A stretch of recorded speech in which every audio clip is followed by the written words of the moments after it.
Evo Witch. If you're stuck anywhere between 5,000 and 8,000 trophies right now, you've probably lost to this card at least 5 times today. And honestly, I don't blame you for being mad about it. Like, I genuinely understand the frustration because it feels like she's in literally every single match. She's literally everywhere. Like, 11 to 12% of all ladder matches have this card in them. That's actually insane when you think about it. 1 out of every 10 games. If you're grinding mid-ladder right now, it genuinely feels like every single person you face is running Evo Witch with Mega Knight or Hero Giant, and you're just getting absolutely demolished over and over again. The skeletons never stop spawning. She's healing through all your spells, and your towers are melting faster than your sanity. It's rough out here.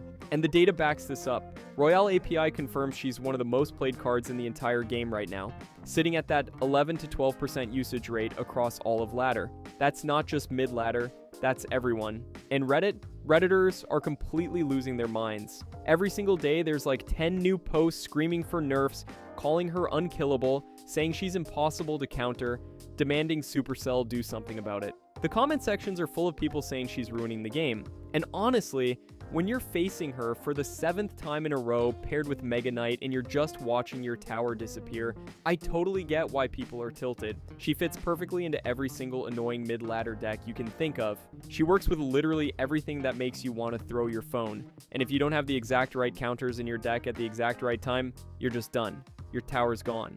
GG's. Mid-ladder has basically become Evo Witch's personal playground, where she just dominates anyone who doesn't have perfect answers ready, and everyone's suffering because of it. The card feels unstoppable. She heals, she spawns units, she deals splash damage, she fits into beatdown, she works with heroes. It's like Supercell designed the perfect mid-ladder menace and just unleashed it on everyone between 5k and 8k trophies. But here's where it gets interesting. She's not actually as strong as everyone thinks, not even close. The reality check. Okay, so 12% usage sounds absolutely crazy, right? Like, that has to mean she's broken. That has to mean she's overpowered and needs immediate nerfs. Except here's the thing nobody wants to talk about, the thing that everyone conveniently ignores when they're typing their rage posts. Her win rate is 49%. She's literally losing more games than she's winning. At 9,000 trophies and above, where the actual good players are, she's ranked number 48 with a 49% win rate.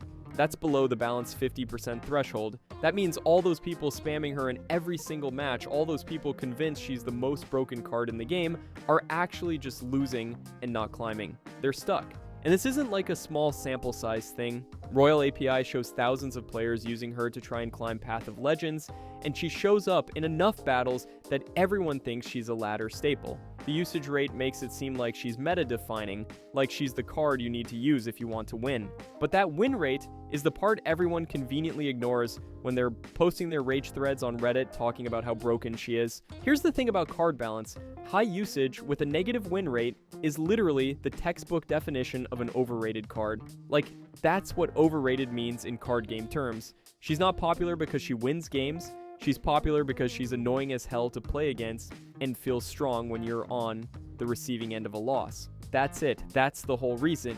People keep jamming her into their decks, expecting free trophies because she feels powerful, and then they're sitting there 3 hours later at the exact same trophy count, wondering why ladder feels impossible and why they can't break through to the next arena. The card punishes bad defense, sure. If you don't know what you're doing and you're just throwing random cards at her, yeah, she's gonna wreck you. But against anyone who actually knows what they're doing, she folds immediately. The win rate doesn't lie. And it gets even worse when you look at what Supercell's already done to her. The Evo Witch nerfs. So everyone on Reddit is typing in all caps about how Evo Witch needs to be nerfed into the ground. Except here's the absolutely hilarious part that nobody seems to know.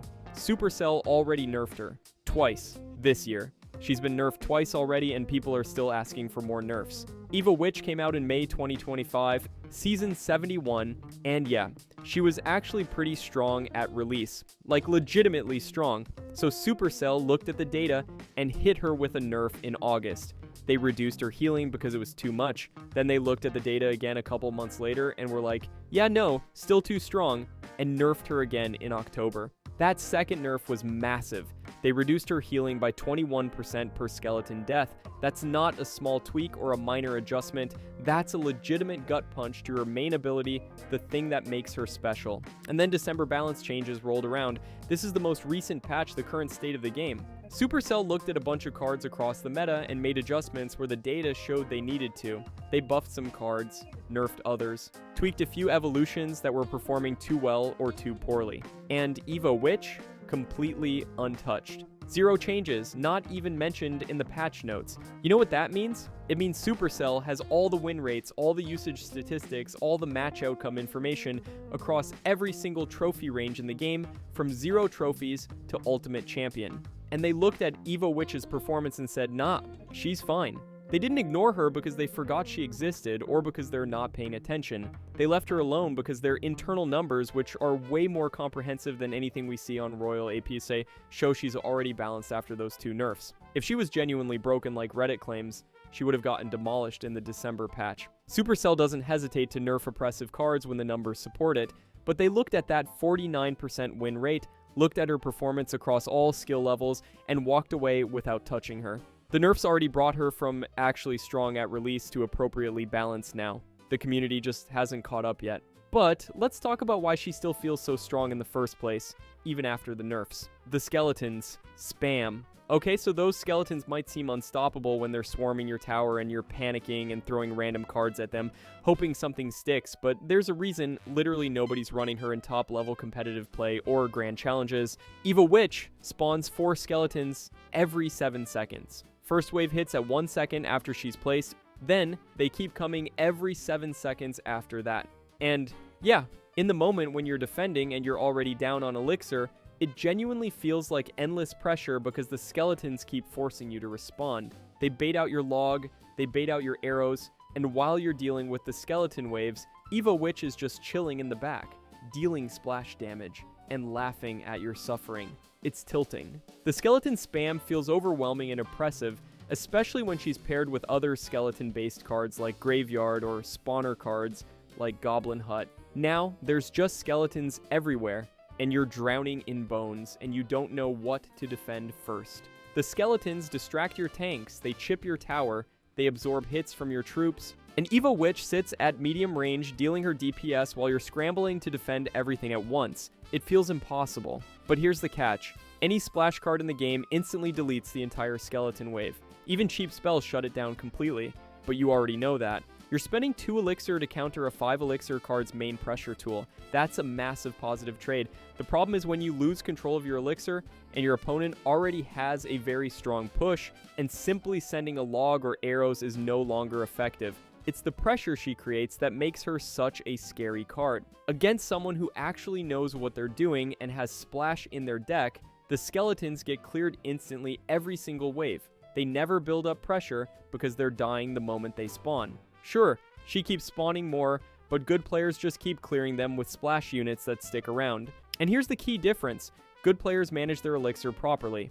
They're not panic spending everything the second skeletons appear. They're tracking elixir, waiting for the right moments, and using their splash cards efficiently so they always have answers. That's the difference. Elixir control separates players who get destroyed by Evo Witch from players who make her look useless. This is exactly why she's dominating 6,000 trophies but completely disappears at 9,000 plus. She's not scary anymore. She's just there, spawning skeletons that die instantly on repeat. The self-healing. The endless pressure is only endless if you're bad at defending or built your deck wrong. And those skeletons are also the only reason her healing even works, which brings us to the next problem. Alright, this is the ability everyone screams about in the comments section. The healing. The thing that makes people lose their minds, and post clips with titles like "How is this balanced?" But once you actually understand how the mechanic works and what counters it, you'll realize it's not that crazy. It just looks crazy when you don't know what you're doing. So Evo Witch heals every time one of her own skeletons dies nearby, and she can overheal past her base 696 HP all the way up to 124% of her max health, which works out to around 863 HP. On paper, that sounds absolutely busted, right? People post clips where they fireball her, then poison her, and she just keeps healing through it all. And yeah, Even after Supercell reduced her healing by 21% back in October, she can still survive these combos if the timing lines up right. But here's the catch. The healing only works if skeletons actually die near her. It's conditional. Kill Evo Witch before the skeletons spawn, 0 healing. Time your fireball between skeleton spawns when there's no skeletons on the field. She just dies. Wait for the skeleton wave to spawn, let them get cleared, then drop your damage spell right after before the next wave. Or just use a huge spell combo that kills everything at once. Fireball plus zap, lightning, whatever. Suddenly, the unkillable card is just dead. The healing feels broken when you're throwing spells randomly. With proper timing, she dies like any other 5 elixir support card. And speaking of that 5 elixir cost, that's where things get really bad for her. 5 elixir. 5 elixir doesn't sound like much until you really think about it and realize you're paying that much. For a card that literally gets countered by 2 elixir answers. Like, you're spending more than twice as much elixir as your opponent to get countered. That's awful. Evo Witch costs 5 elixir to play, and she's supposed to fit into these low average cost cycle decks that run like 3.0 to 3.6 average elixir. You see her paired with Hero Giant and Hero Mini P.E.K.K.A, that whole aggressive cycle archetype. And on paper, players think she's great value because of her evolution. She has splash damage. She spawns skeletons for pressure and distraction. She heals herself to stay alive longer. It's like an all-in-one package deal. She gets thrown into beatdown decks where she's supposed to provide sustained pressure and support for your big pushes. Sounds good, right? Except here's the massive problem. 5 elixir is a huge commitment when the entire meta right now is built around fast cycle decks. Decks that play 2 and 3 elixir cards over and over and just overwhelm you with speed. Evo Witch is way too slow to keep up. By the time you play her and wait for her to do something, your opponent has already cycled back to their win condition and is pressuring you again. And here's the worst part that just kills the card. Log costs 2 elixir and wipes out all her skeletons while damaging her. Arrows does the same. Fireball costs 4 and just kills her if she's not actively healing. You're spending 5 elixir on a support card that gets answered by cheaper spells. That's a negative elixir trade every single time, and in a game where elixir advantage wins matches, that's terrible. Against fast cycle or spell bait decks with multiple cheap answers, she's just a liability. You're burning elixir on a card that doesn't do enough fast enough to justify the cost. But wait, the synergies with meta heroes have to make up for all of this, right? Okay, so sure, she pairs with Hero Giant and Hero Mini P.E.K.K.A and all these other meta cards that are really strong right now. The synergies look amazing on paper, but good luck actually drawing that perfect combo when you need it. Her top synergies are Graveyard, Vines, Baby Dragon, and Goblin Hut. She's supposed to provide splash support behind Hero Giant during rage pushes. She's supposed to clear paths for Hero Mini P.E.K.K.A. She's supposed to support spawner decks while they generate pressure. On paper, she's super versatile. Evo Witch plus Mega Knight decks have over 250,000 battles tracked. People claim the combo has unbeatable sustain. Throw Hero Giant, Evo Witch, and Rage together, and it's supposed to be this unstoppable push. Except here's the problem. You actually have to draw those cards together. And if you don't get the perfect combo, she's just a mediocre support card sitting in your hand doing nothing. She's not winning games by herself. Against Spellbait, they force out your combo pieces separately. Against cycle decks, they dismantle your slow setup before you get it going. The synergies only work when you high roll your hand, and that's not skill-based, that's just luck. So if she's this inconsistent, this expensive, this easy to counter, why is she still everywhere in mid-ladder? The Witch Legacy. Here's the thing, people forget. Witch has been a mid-ladder menace since literally the beginning of Clash Royale. Like, we're talking years of this card dominating lower trophy ranges. Witch has always been that card that new players and mid-ladder players absolutely love. She's been a staple in mid-ladder forever, even though she barely shows up in competitive play or high ladder. Sound familiar? The reason is simple. Witch punishes the exact mistakes that mid-ladder players make constantly. No splash damage in deck, bad elixir management, don't know proper timing. Witch feels unkillable. She's been the ultimate noob stomper card for like 8 years. So when Supercell released Evo Witch in May 2025, they were evolving a card that already had a massive fan base of mid-ladder players who'd been using regular Witch forever. All those players who loved regular Witch immediately get the evolution because it's the same card they've been using, but better. More healing, more sustain, more of everything they already loved. That's why her usage is so high. It's not because she's actually meta-defining or broken, it's because she inherited the entire player base of one of the most popular mid-ladder cards in the game's history. Players aren't using Evo Witch because she's strong.